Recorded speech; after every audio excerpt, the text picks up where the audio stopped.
Neemias capítulo 1 e os versículos de 1 a 3. Você que está acompanhando o nosso culto, cultuando conosco nesta madrugada, eu quero meditar um pouco sobre a oração em meio à calamidade.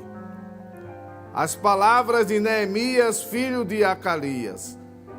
E sucedeu no mês de Quisleu, no ano 20º, estando eu em Suzã, a fortaleza, que veio Anani, um de meus irmãos, ele e alguns de Judá, e perguntei-lhes pelos judeus que escaparam e que restaram do cativeiro e acerca de Jerusalém. E disseram-me, os restantes que não foram levados para o cativeiro, lá na província, estão em grande miséria e desprezo, e o muro de Jerusalém fendido, e as suas portas queimadas a fogo. Você pode dizer amém? Então, nós estamos vivendo uma situação que, não só no nosso país, mas também hoje, falando em termos do mundo, estamos vivendo momentos de calamidades, não é, pastor Enoque?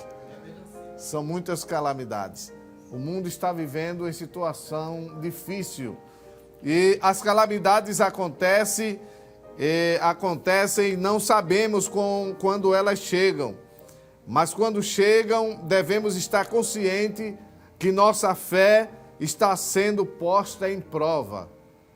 Porque nenhuma calamidade vem por vir.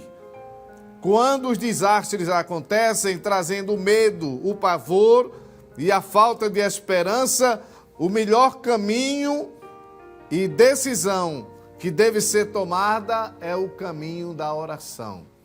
O crente sabe muito bem o valor que tem a oração, até porque nós aprendemos com Jesus. Claro que também aprendemos com nossos pais na fé. Eu lembro-me de muitas vezes que vi o pastor José Amaro da Silva, que foi o nosso presidente, não é? De 1956 a 1977. E o pastor José Amaro chegava muitas vezes na congregação do Alto dos Coqueiros e dobrava os joelhos e demorava a levantar-se da oração. Como outras pessoas também, pastor Pedro Leite, pastor Dário Tavares, eram homens que deixaram um legado de oração e nos ensinaram a orar. Mas a oração não foi ensinada somente por estes homens. A Bíblia nos diz que os discípulos certa vez pediram a Jesus, dizendo, Senhor, ensina-nos a orar. E esta noite de vigília é uma noite que tem o louvor, tem a palavra e tem a oração. Nós acabamos de ouvir o nosso irmão Wellington cantar, mas antes houve a oração feita pelo evangelista Genevaldo Gambarra, desculpe.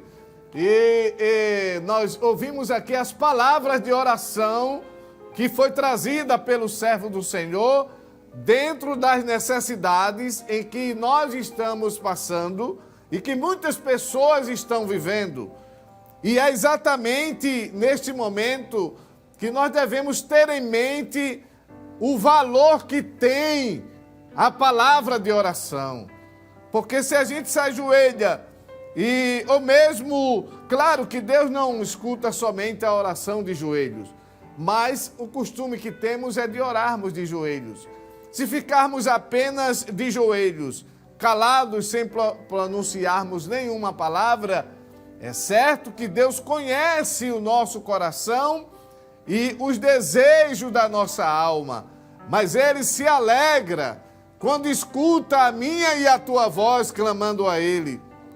Jesus no jardim do Getsêmani, quando foi orar, Ele orou e depois voltou onde estavam os discípulos e ele repreendeu a Pedro e disse, Pedro, nenhuma hora pudeste velar comigo, ou seja, você não tirou nem um momentinho para mim.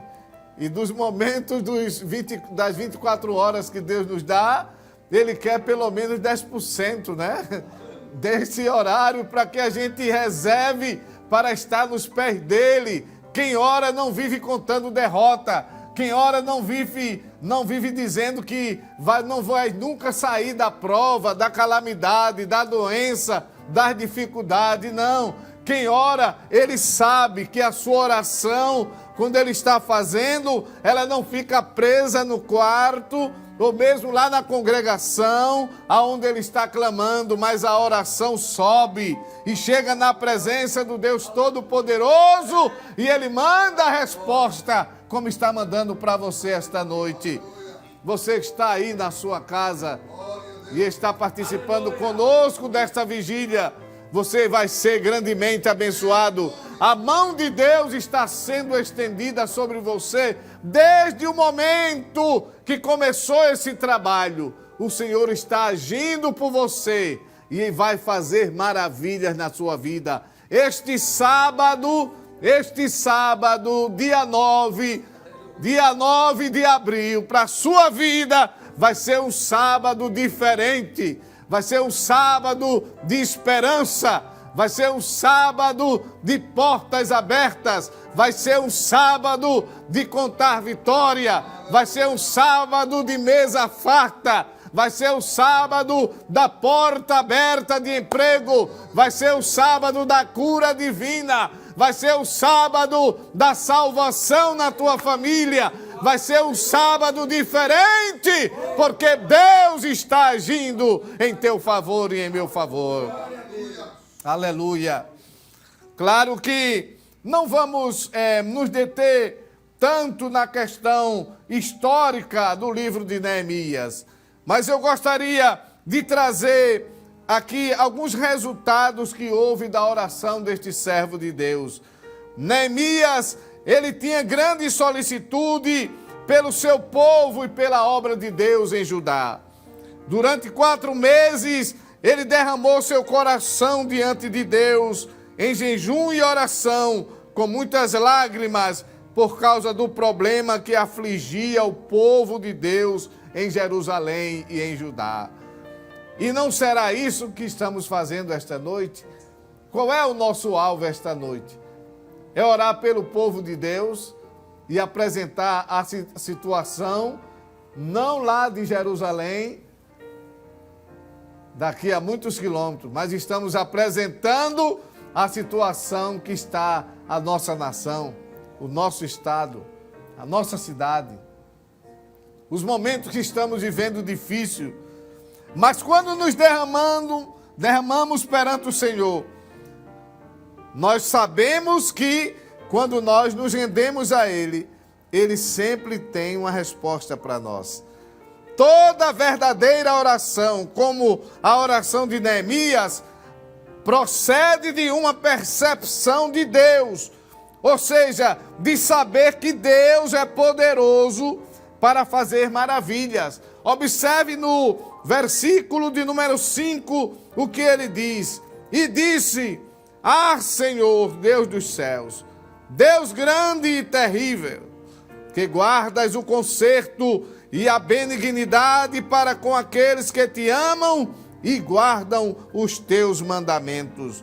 Nós vamos vendo aqui que essa é uma oração que gera intimidade. Havia intimidade entre Neemias e Deus. Veja que ele sabe que Deus está atento, que Deus é Senhor, que Deus é o Deus dos céus, que Deus é grande, que Deus é terrível, que guarda o conserto. O conserto aqui é a aliança. Com certeza ele se referia ao pacto que Deus tinha feito com Abraão, prometendo que cuidaria da sua semente. E Deus é o Deus da benignidade, que guarda a aliança, o acerto. Quem faz um acordo com Deus, você pode até quebrar a sua parte, mas Deus não quebra dele, porque Deus é o Deus do conserto, da benignidade. Ele é o Deus que gera no homem a fé. e traz o homem para viver a intimidade com ele. Neemias tinha intimidade com Deus. Ele exalta a Deus e reconhece a grandeza dele, dizendo: Deus dos céus, Deus grande e terrível, que guarda o conserto e a benignidade. Ele está dizendo aqui que Deus é divino, exaltado, fiel e poderoso. Você sabia disso? Talvez você que ainda não conhece a palavra de Deus pode dizer: eu não sabia. Mas a palavra, ela está nos dizendo que Deus é divino, exaltado, fiel e poderoso. E esta madrugada ele está sendo exaltado aqui, está sendo exaltado aí na sua casa. Ele é fiel para cumprir suas promessas e ele é poderoso para fazer milagres na tua vida. Creia nesta noite que o sol não raiará. Aleluia! Sem você ter uma resposta da parte de Deus. O sol não vai raiar sem você contar com a bênção de Deus na sua mão. Você vai sair de casa hoje, ao raiar do sol, e vai dizer: foi naquela vigília que Deus falou comigo. Foi naquele dia que Ele cumpriu a sua promessa, porque Ele é fiel e poderoso. Quem pode dizer amém? E continuando, porque as horas já se passam, nós podemos relatar aqui alguns passos para mantermos o equilíbrio da oração. Por quê? Porque a oração, ela é uma necessidade do homem. Todo homem precisa ter contato com seu Criador. E a forma que Deus planejou para que o homem tivesse contato com ele foi a oração. A oração é uma conversa que nós temos com Deus. É por isso que nós, cristãos, nós não temos orações decoradas. Não é? Vai depender, até porque os elementos, existem vários elementos que compõem uma oração. Você não pode fazer uma oração só para pedir, não. Os elementos da oração é o elemento da adoração, o elemento da humildade, o elemento da fé, o elemento da oração com confiança, a oração de contrição, um elemento chamado de oração de pedir perdão, não é? A oração humilhado, uma oração de arrependimento. Você lembra de Jonas, que a cidade de Nínive se arrependeu, se quebrantou, e a oração do quebrantamento. Então não pode ser qualquer coisa, não é palavra jogadas ao vento que é chamado de oração. Até porque quando nós oramos, a gente sabe que está conversando com Deus. A gente está falando com Ele. E o momento que Neemias vivia aquele tempo era um momento de tristeza e também de desespero. Mas Neemias levantou sua voz e abriu seu coração, reconhecendo a imensurável grandeza de Deus, seu poder incomparável, sua onisciência, sua onipresença e sua majestade. Neemias vê tudo isso em Deus e é por isso que ele diz no verso de número 11, no versículo 11 ele diz: Ah, Senhor, estejam, pois, atentos os teus ouvidos à oração do teu servo e à oração dos teus servos que desejam temer o teu nome. E faze prosperar hoje o teu servo e dá-lhe graça perante este homem. Então era eu, copeiro do rei. Ele dá um destaque aqui. Ele precisava de uma solução porque o seu povo estava passando por um momento de calamidade. E a calamidade que veio até o povo de Israel, de Jerusalém e de Judá, em tempos daquelas calamidades, a gente sabe que devemos manter o equilíbrio espiritual.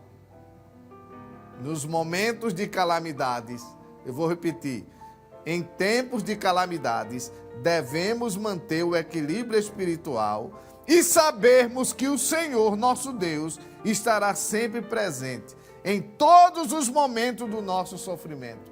Ou seja, Deus não nos abandona. Ele não nos deixa. A sua palavra diz: estarei contigo todos os dias, até a consumação dos séculos. Josué, quando foi para assumir o lugar de Moisés, Deus disse: levanta-te, serei contigo, como fui com Moisés. Ninguém se susterá diante de ti. Levanta a cabeça, Josué. E esta noite Deus está falando para você, dizendo: levante sua cabeça. Eu sou o Senhor que estou com você. Eu não minto. Eu sou verdadeiro. Sou Deus fiel. Sou Deus grande. Agora, para isso é preciso que você tome alguns passos para manter o equilíbrio da oração. O primeiro passo, confiança nas promessas de Deus. Porque se Deus prometeu, Ele é fiel. Foi Ele quem falou? Não importa. Aconteça o que acontecer, venha o que vier, Deus cumpre com as suas promessas. Não é? Já ouvi falar de um irmão que tinha muita vontade de falar em língua estranha, não era batizado. E Deus disse a ele: homem, eu vou te batizar.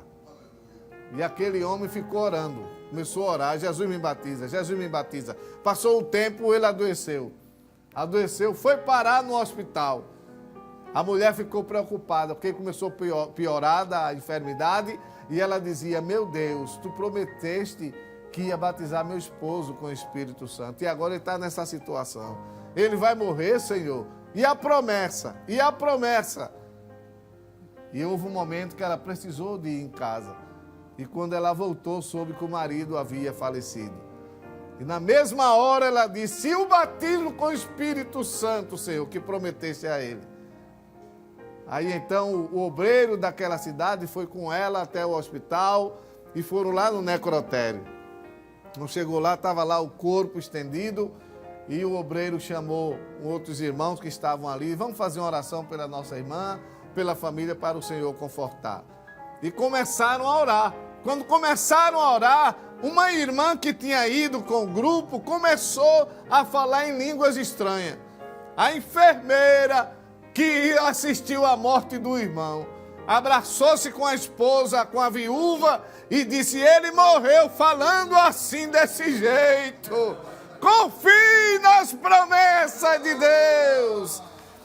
Este é o primeiro passo para mantermos o equilíbrio da oração. É confiança nas promessas de Deus. Em segundo lugar, reconhecer sua dignidade. Terceiro, orar com objetivos determinados. Porque às vezes há pessoas que fazem uma oração que depois não sabe nem o que foi que pediu, né? Faz aquela oração tão embrulhada assim que, não é? Mas outra coisa, tirar tempo para estar sozinho com seu Pai, que é Deus. Jesus disse: quando fores orar, entra no teu quarto e lá em secreto, você lá, ora com teu Pai e Ele vai te ouvir. Há momentos que a gente tem que ficar só. Agar, quando estava ali no deserto, deixou Ismael lá num cantinho e ela foi a um tiro de pedra. Mas o choro de Ismael foi como uma oração que subiu e chegou na presença de Deus. E Deus, o anjo apareceu e disse: Agar, o que estás fazendo aqui? Volta e te humilha perante a tua senhora. Porque Deus ouviu a oração do garoto. Ou seja, o choro de Ismael foi uma oração. E não é assim? O quinto equilíbrio da oração é lutar na oração. Por quê? Porque às vezes o cansaço quer nos vencer. A mente cheia de problema quer nos vencer na hora da oração. Vai chegando aquelas coisas que quer nos tirar da atenção que temos de ter para orarmos ao Senhor. Mas lute na oração. Um trabalho como esse de hoje, uma vigília, não é? É lutando na oração. Jesus, no jardim do Getsêmani, ele orou de tal forma que ele suou e o seu suor batia no chão como gotas de sangue. Era luta na oração. E outra coisa, apegue-se a Deus em oração. Por quê? Porque a oração é o maior recurso espiritual que Deus deixou à disposição da sua igreja e de cada crente.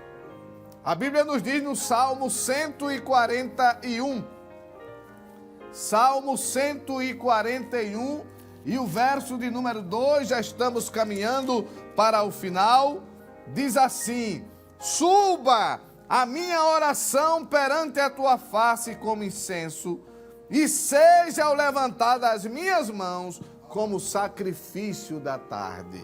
Aleluia! É um recurso espiritual, a oração. Depois, em Mateus, no capítulo 21 do Evangelho, conforme Mateus, a Bíblia nos diz, no versículo de número 22, diz assim: e tudo o que pedirdes na oração, crendo, o receberei. Você tem que crer. Você não pode orar duvidando. A dúvida não pode fazer parte da vida de um cristão. Não duvide das promessas do Senhor. Ele prometeu, ele vai fazer. Ele disse, vai acontecer exatamente como ele disse, porque ele é Deus. Ele não mente, ele não muda. Aleluia! A Bíblia diz no Salmo 121 que ele não dorme, nem tosqueneja, ou seja, Deus não cochila. Deus não tira um cochilozinho. Quem tira um cochilozinho somos nós. Deus não. Deus nem dorme, nem cochila. Ele está atento à tua oração, meu irmão. Minha irmã, creia que nesse raiar de um novo dia, Deus está ouvindo. Deus está descendo com vitória. Deus está vindo para dar grande vitória a você. Use o recurso da oração, conforme a carta aos Romanos, capítulo 12 e o versículo 12, que diz: alegrai-vos na esperança, sede pacientes na tribulação, perseverai na oração. Então, a perseverança na oração é que nos dá o legado, aleluia, do uso deste recurso espiritual que é chamado oração. Poderia irmos mais além, mas a hora chegou. Mas nós temos o exemplo de Abraão, homens e mulheres que oraram e tiveram êxito. Abraão, Gênesis 18, 23 a 32, ele intercedeu pelos homens. Ana, no primeiro livro de Samuel, orou pedindo Samuel. O rei Ezequias, em Isaías 38, de 1 a 5, reconhecendo que Deus poderia mudar a sua situação e mudou. Elias, no primeiro livro dos Reis, capítulo 18, 36 a 39, pediu fogo do céu e desceu. E Daniel, no capítulo 9, versículo 3 a 9, a oração de Daniel chegou no céu e assim que ele orou, o Senhor já mandou a resposta. Houve alguém que queria impedir vir a resposta. Aleluia! Mas quando Gabriel chegou na presença de Deus, ele disse: Gabriel, Daniel, no princípio da tua oração saiu a ordem. Você crê que a ordem está saindo agora?